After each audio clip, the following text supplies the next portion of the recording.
বিসমিল্লাহির রহমানির রহিম। রহমান রহিম আল্লাহ তাআলার নামে।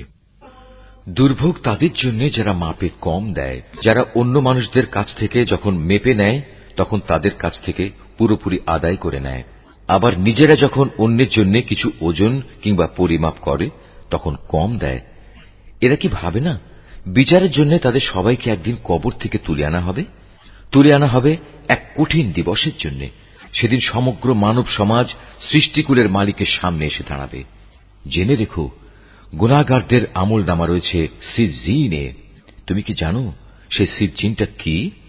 এটা হচ্ছে সিল করা একটি খাতা। সেদিন মিথ্যা সাব্যস্তকারীদের জন্য চূড়ান্ত ধ্বংস অবধারিত। যারা শেষ বিচারের এই দিনটিকে মিথ্যা সাব্যস্ত করেছে, আসলে সব সীমা লঙ্ঘনকারী পাপিষ্ঠ ব্যক্তি ছাড়া কেউই এই বিচার দিনটিকে মিথ্যা সাব্যস্ত করে না। যখন তার সামনে আমার আয়াতসমূহ পড়ে শোনানো হয় তখন সে বলে, এগুলো হচ্ছে নিছক আগের কালের গল্প গাথা। কখনো নয়, কিন্তু এদের মনের উপর এদের কৃতকর্ম জং ধরিয়ে রেখেছে। অবশ্যই এসব পাপী ব্যক্তিদের সেদিন তাদের মালিক থেকে আড়াল করে রাখা হবে। অতঃপর তারা অবশ্যই জাহান্নামের আগুনে প্রবেশ করবে।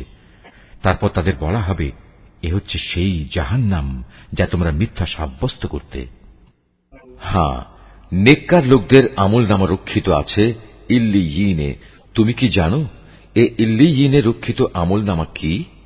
এটাও হচ্ছে একটি সিল করা খাতা। আল্লাহ তাআলার নিকটতম ফেরেশতারাই তা তদারক করেন।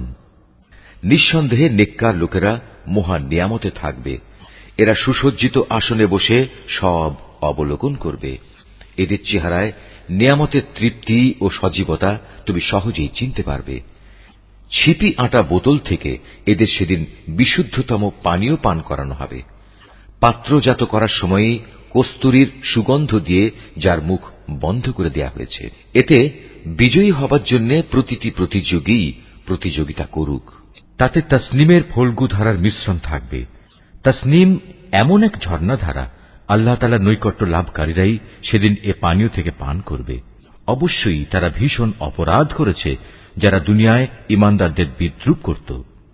তারা যখন ঈমানদার পাশ দিয়ে আসা যাওয়া করত তখন এরা নিজেদের মধ্যে তাদের ব্যাপারে চোখ টেপাটিপি করত। সে খুশিতে নিজ পরিবার পরিজনের কাছে ফিরে যাবে। এরা যখন তাদের দেখত তখন একে অপরকে বলত, দেখো, এরা হচ্ছে কতিপয় পথভ্রষ্ট ব্যক্তি। এদের ঈমানদারদের উপর তত্ত্বাবধায়ক করে পাঠানো হয়নি। বিচারের পর আজ ঈমানদার ব্যক্তিরাই কাফেরদের উপর নেমে আসা আযাব দেখে হাসবে। উঁচু আসনে বসে তারা এসব দেখতে থাকবে।